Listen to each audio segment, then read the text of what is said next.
नमस्कार, जय हिंद दोस्तों। आज हम बात करेंगे राजस्थान के एकीकरण के बारे में, क्योंकि राजस्थान जिस स्वरूप में अभी है, इस स्वरूप में स्वतंत्रता के समय तो नहीं था।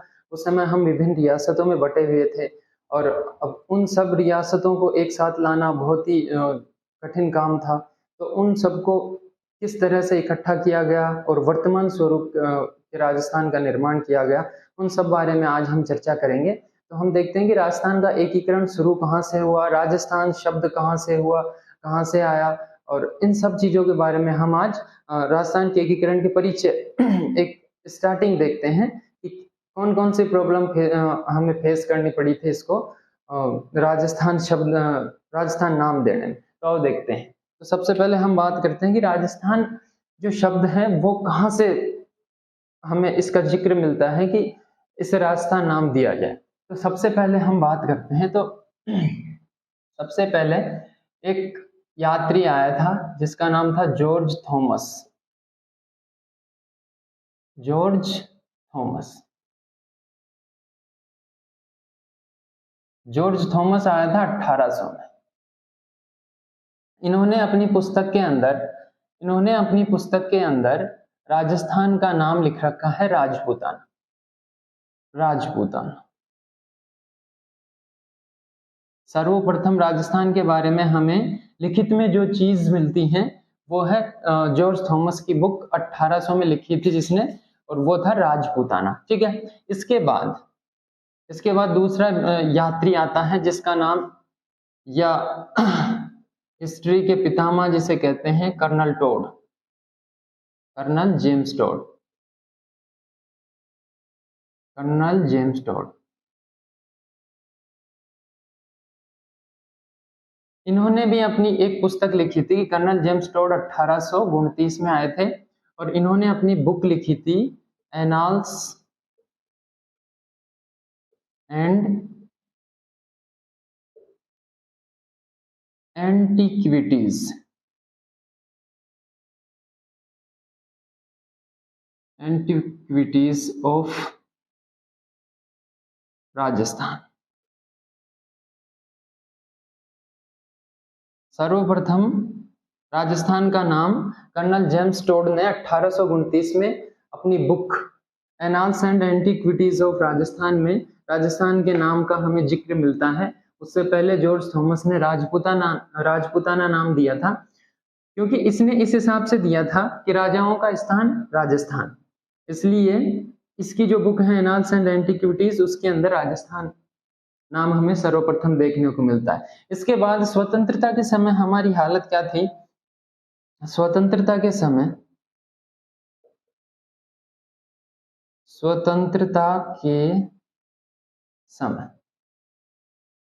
स्वतंत्रता के समय राजस्थान की हालत ये थी कि राजस्थान 19 रियासतों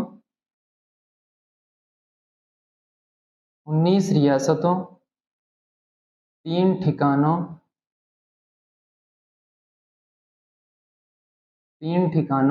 व एक केंद्र शासित प्रदेश में विभक्त था। जब हम स्वतंत्र हुए तो स्वतंत्रता के समय हमें बहुत सी समस्याएं आई, क्योंकि राजस्थान बटा हुआ था 19 रियासतों में और 3 ठिकानों और एक केंद्र शासित प्रदेश। अब इन सबको एक जगह लाना बहुत बड़ी समस्या थी कि ये एक जगह आए कैसे। जैसे मेवाड़ बोले कि मैं तो अकेला रहूंगा, जयपुर रियासत बोले मैं अकेली, और मारवाड़ रियासत रहे कि हम किसी में मिलेंगे नहीं।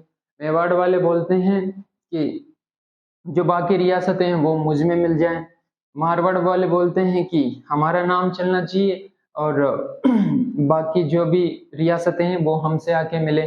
तो इन सब समस्याओं के बारे में बहुत अध्ययन किया कि भाई किस हिसाब से ये एक साथ आ सकती हैं। तो अब जहां से 1947 में हम आजाद हो गए, 1947 के बाद 1948 से अपने राजस्थान के एकीकरण का शुभारंभ होता है। 1948 से चालू होता है कि राजस्थान को एक जगह लाया जाएगा। तो वो चीजें हम देखते हैं कि किस हिसाब से और कैसे कैसे इनको इकट्ठा किया जाता है।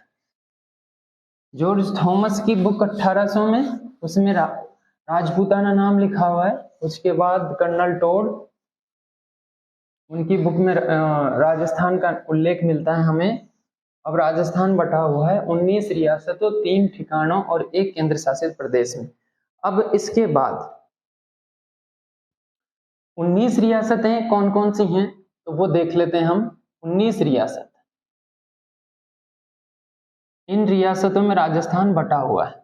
19 रियासत प्लस 3 ठिकाने प्लस 1 केंद्र शासित प्रदेश, 1 केंद्र शासित। तो हम देखते हैं कि 19 रियासतें कौन कौन सी थी। तो 19 रियासतें कौन कौन सी थी, इनको याद करने की मैं ट्रिक लिखा देता हूँ। ट्रिक अपनी खुद की होनी चाहिए, खुद बनाओगे तो ज्यादा याद रहेगी। बाकी किसी की भी ट्रिक तुम अगर याद करोगे तो कुछ समय के लिए अस्थायी याद होती है, उसके बाद भूल जाते हैं। इसलिए ट्रिक बनाओ तो खुद की बनाओ, अदरवाइज आप सीधे याद करो तो वो बेटर रहता है। तो देखो, मैं एक ट्रिक के तौर पर मैं अपने एक शायरी के टाइप में लिखता हूं इसको। आज आज जो धोख, आज जो धोख डूबा,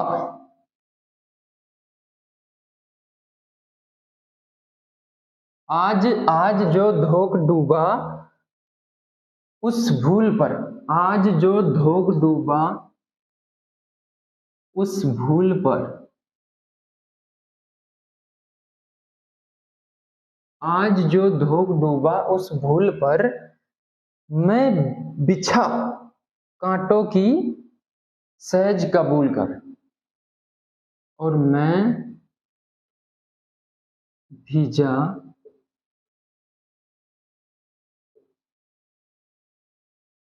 कांटों की सहज कबूल कर।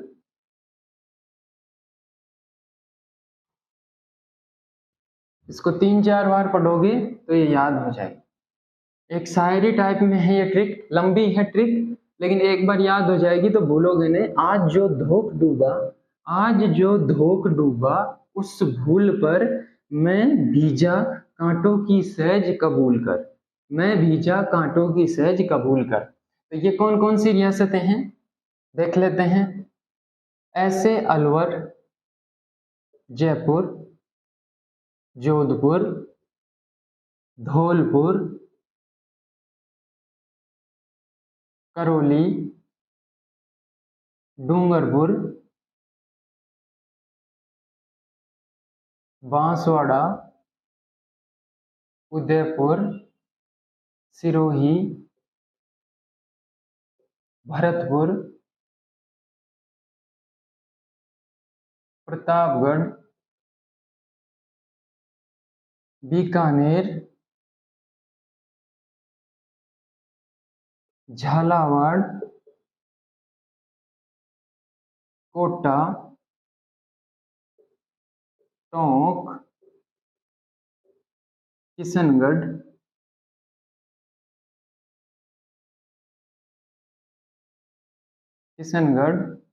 शाहपुरा, बूंदी। ठीक है, जयपुर, जोधपुर और जैसलमेर।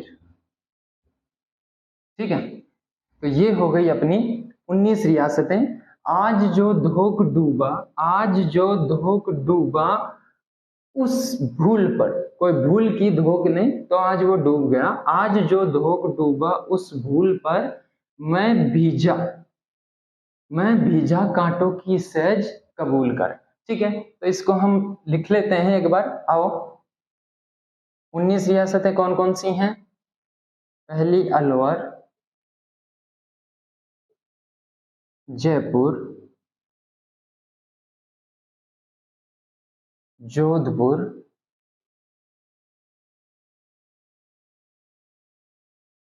जयपुर, जोधपुर, धौलपुर,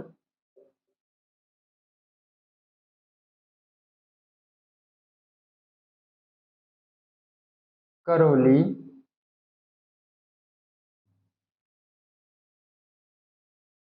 डूंगरपुर,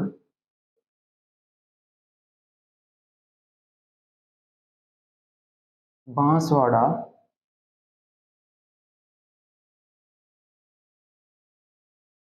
उदयपुर,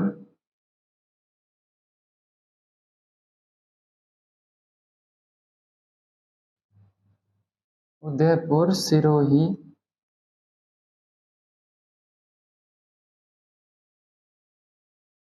भरतपुर,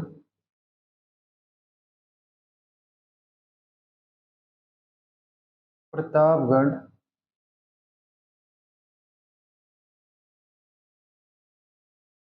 बीकानेर,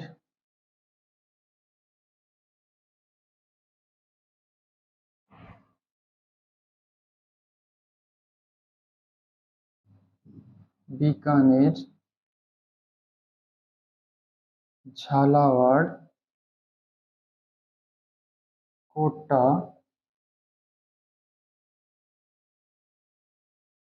टोंक,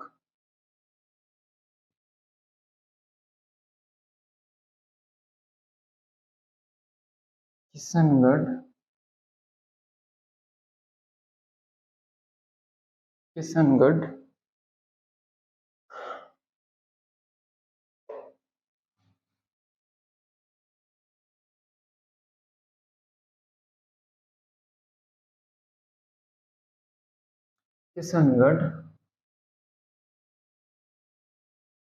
शाहपुरा,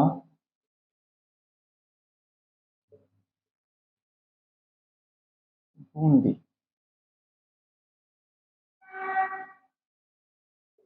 एक कौन सी रह गई? शाहपुरा। एक रह गई अपनी जैसलमेर।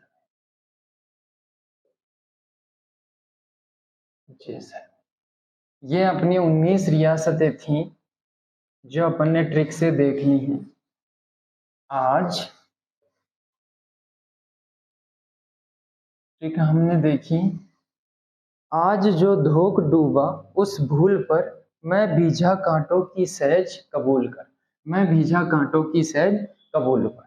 तो अपनी 19 रियासतें कौन कौन सी थी? अलवर, जयपुर, जोधपुर, धौलपुर, करौली, डूंगरपुर, बांसवाड़ा, उदयपुर, सिरोही, भरतपुर, प्रतापगढ़, बीकानेर, झालावाड़, कोटा, टोंक, किशनगढ़, शाहपुरा, बूंदी और जैसलमेर।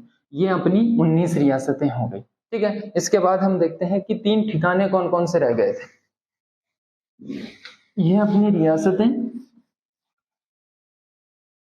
इसके बाद हम देखते हैं 3 ठिकाने। जैसे तुम याद करना चाहो, सीधे याद करो तो सीधे याद कर लिया करो, और अगर ट्रिक से याद करो तो ट्रिक से याद कर लो, जैसे तुम्हारी मर्जी। ठिकानों की बात करें तो 3 ठिकाने थे। कुशलगढ़,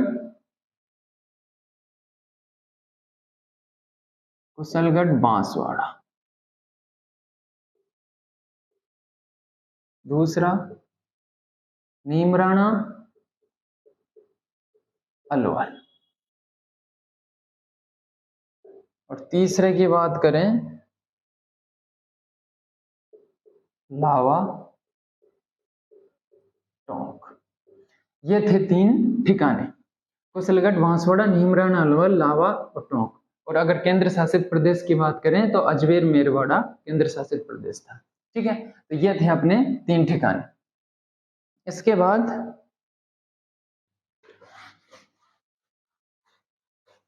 राजस्थान के एकीकरण स्टार्ट नहीं हुआ अभी तो इनमें बटा हुआ है। अब इनको एक जगह लाना है। अब ये एक जगह कैसे आए? अगर इन रियासतों की बात करें हम, तो इनमें सबसे प्राचीन, इन रियासतों की बात करें तो इनके अंदर सबसे जो प्राचीन थी, सबसे प्राचीन जो सबसे पुरानी रियासत थी, सबसे प्राचीन रियासत थी वो थी अपनी मेवाड़। सबसे प्राचीन मेवाड़।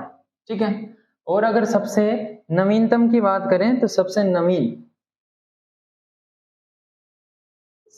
नई रियासत थी जो अंग्रेजों ने बसाई थी। सबसे नई रियासत जो अंग्रेजों ने बसाई थी वो थी अपनी झालावाड़। झालावाड़ सबसे नवीन रियासत थी। इसके बाद जैसा हम पढ़ने संभाग दृश्य में देखा था कि सबसे बड़ा संभाग था अपना जोधपुर, तो सबसे बड़ी रियासत जो है,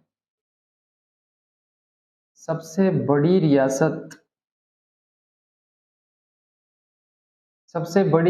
है जोधपुर।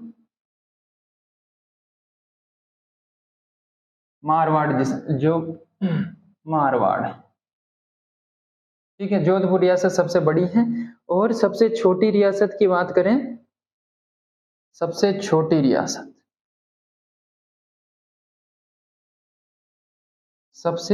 रियासत जो सबसे छोटी रियासत है वो है अपनी शाहपुरा। सबसे छोटी रियासत है शाहपुरा, ठीक है। तो ये हैं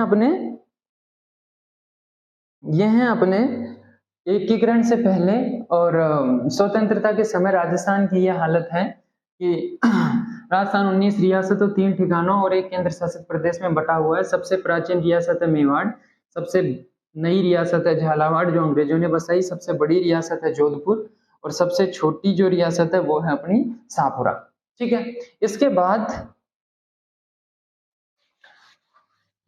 इसके बाद भारत सरकार क्या कर रही है उसकी चर्चा करते हैं।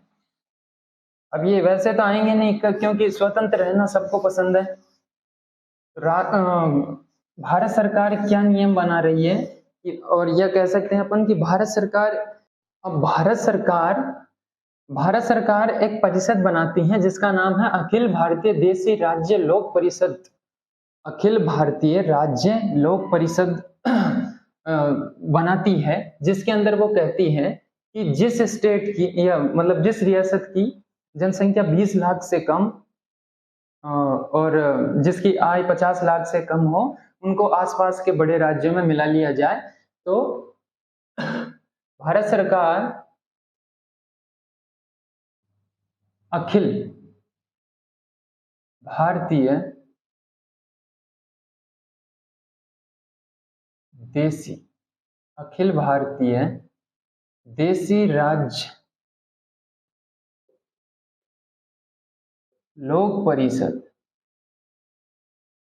राज्य लोक परिषद ने यह प्रस्ताव पारित किया। यह प्रस्ताव पारित किया कि जनसंख्या जिस रियासत की 20 लाख से कम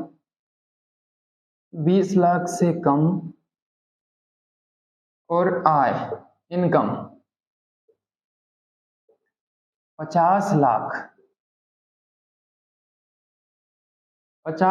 से कम है, 50 लाख से कम है, तो इनको क्या करेंगे, इनको आसपास के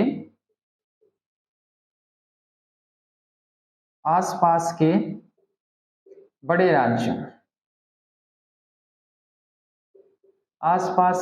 राज्यों में इनको मिला लिया जाएगा। अखिल भारतीय देशी राज्य लोक परिषद ने यह नियम पारित कर दिया कि जिस रियासत की जनसंख्या 20 लाख से कम और आय 50 लाख से कम है उनको आसपास के अपने जो बड़े राज्य हैं उनके अंदर मिला लिया जाता है। तो इन चीजों पे, और अगर एक चीज और पारित की इन्होंने कि अगर कोई स्वतंत्र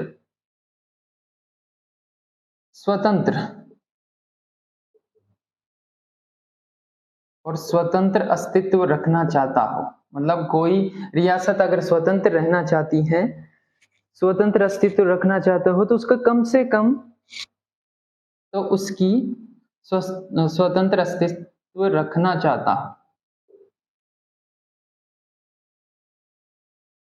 चाहता हो तो उसकी जनसंख्या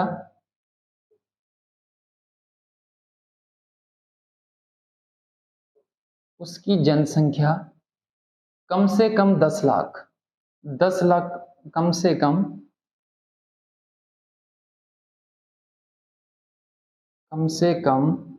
10 लाख, मतलब अगर कोई स्वतंत्र रहना चाहता है तो उसकी जनसंख्या 10 लाख, कम से कम 10 लाख होनी चाहिए और आय होनी चाहिए 1 करोड़, और आय कम से कम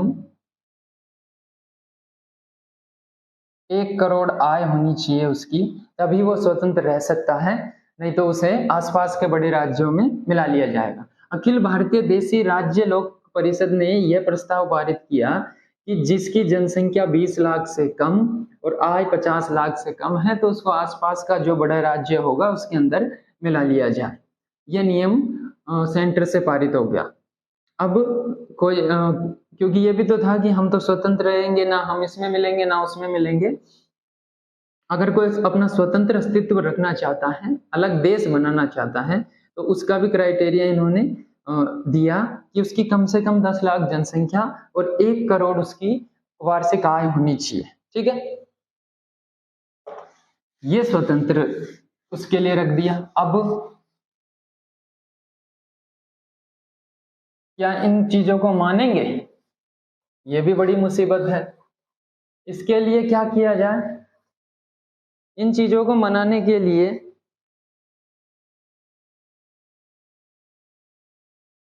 अब स्वतंत्र क्राइटेरिया को फॉलो करने वाली राजस्थान की मात्र 4 रियासतें हैं। अपने राजस्थान की मात्र 4 रियासतें जो हैं, जो इनको फॉलो करती हैं 10 लाख जनसंख्या और 1 करोड़ वार्षिक आय को।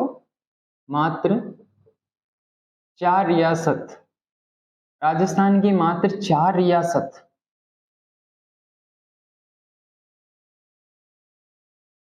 की 10 लाख जनसंख्या, 10 लाख जनसंख्या और 1 करोड़ वार्षिक आय, 1 करोड़ वार्षिक आय, 1 करोड़ वार्षिक आय की शर्त को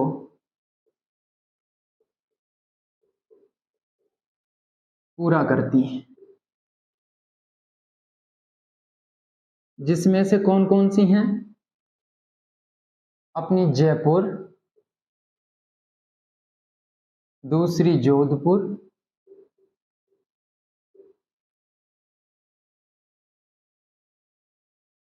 तीसरी बीकानेर और चौथी की हम बात करें तो चौथी जो है अपनी उदयपुर, मेवाड़। ये 4 रियासतें ऐसी थी जिनकी 10 लाख से ज्यादा जनसंख्या थी और 1 करोड़ से ज्यादा इनका वार्षिक आय थी। तो ये चाहती तो ये अलग अपना अस्तित्व रख सकती थी या स्वतंत्र रह सकती थी। मात्र 4 रियासतें, बाकी को इनके अंदर या तो इनके अंदर मिलना था या फिर जो संघ अभी बनेगा उनके अंदर आना था। तो ये क्राइटेरिया फॉलो करना जरूरी था। इसके बाद भी बहुत सी बाधाएं आती हैं एकीकरण के अंदर। तो अपन ने एक परिचय देखा है कि सबसे पहले जो अपन राजस्थान नाम देंगे एकीकरण में वो कहाँ से आएगा और सबसे पहले इसका उल्लेख कहाँ मिलता है, और दूसरी बात कौन कौन से इतिहासकार हैं जिन्होंने राजस्थान के बारे में पहले भी लिखा है और अपने राजस्थान का उल्लेख मिलता है। उसके बाद देखा कि स्वतंत्रता के समय राजस्थान की क्या स्थिति थी और कौन कितनी रियासतों में बटा हुआ था, ठिकाने, इन सब के बारे में हमने देखा। फिर अखिल भारतीय परिषद ने रूल जो बनाया उसको कौन कौन फॉलो करता है, कौन कौन फॉलो नहीं करता है, उन सब के बारे में हमने चर्चा की है। अब नेक्स्ट क्लास में हम देखेंगे कि राजस्थान का एकीकरण शुरू होता है 1948 से और ये चलता है 1956 तक। तो 1948 से 1956 के बीच में क्या क्या होता है, कितनी बार नाम राजस्थान आएगा और कब राजस्थान नाम दिया जाएगा या उससे पहले किस किस नामों में बांटा जाएगा, इन सब के बारे में हम नेक्स्ट क्लास में चर्चा करेंगे। बाकी इससे जो भी क्वेश्चन बनते हैं वो सब आपको टेलीग्राम चैनल पे मिल जाएंगे और टेलीग्राम चैनल का लिंक वीडियो के डिस्क्रिप्शन में है, तो आप वहां से इसको ज्वाइन कर सकते हैं टेलीग्राम चैनल को। ठीक है, जय हिंद, धन्यवाद।